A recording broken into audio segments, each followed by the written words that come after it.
प्यारे बच्चों, साइंस की पाठशाला में आपका स्वागत है। चलिए आज हम पदार्थ के बारे में समझते हैं। संसार की वे सभी वस्तुएं जो स्थान घेरती हैं और जिनमें द्रव्यमान या भार होता है, उनको हम पदार्थ कहते हैं। पिछले वीडियो में हम परमाणु के बारे में पढ़ चुके हैं।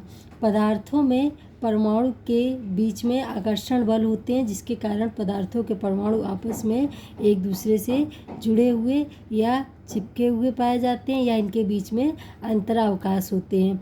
तो जो पदार्थ होता है उसकी मूलभूत इकाई परमाणु होते हैं, और इन्हीं परमाणु के व्यवस्थित होने से पदार्थ अपनी विभिन्न अवस्थाओं को प्रदर्शित करते हैं। वैसे पदार्थ की बहुत सारी अवस्थाएं होती हैं, परंतु हम इस वीडियो में ठोस, द्रव और गैस के बारे में समझते हैं।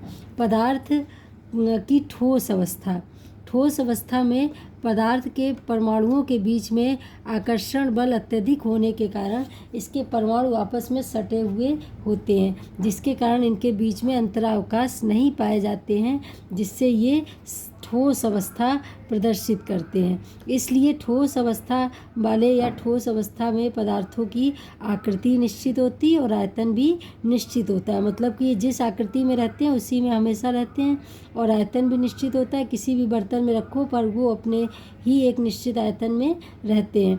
दूसरी अवस्था द्रव अवस्था होती है। द्रव अवस्था में जो पदार्थ होता है या द्रव पदार्थ जो होता है, इसके बीच के परमाणुओं के बीच में आकर्षण बल कम होने के कारण इनके बीच में अंतरावकाश पाए जाते हैं। इसलिए इन पदार्थों की आकृति अनिश्चित होती है और आयतन निश्चित होता है।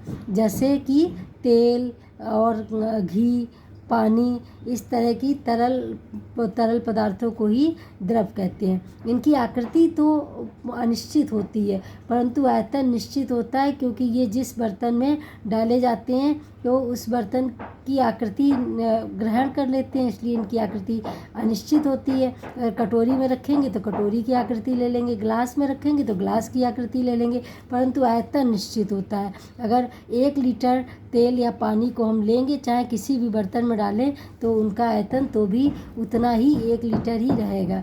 इसलिए इनका आयतन निश्चित होता है, परंतु इनकी आकृति अनिश्चित होती है, क्योंकि जिस बर्तन में रखे जाते हैं उसी की आकृति को ग्रहण कर लेते हैं।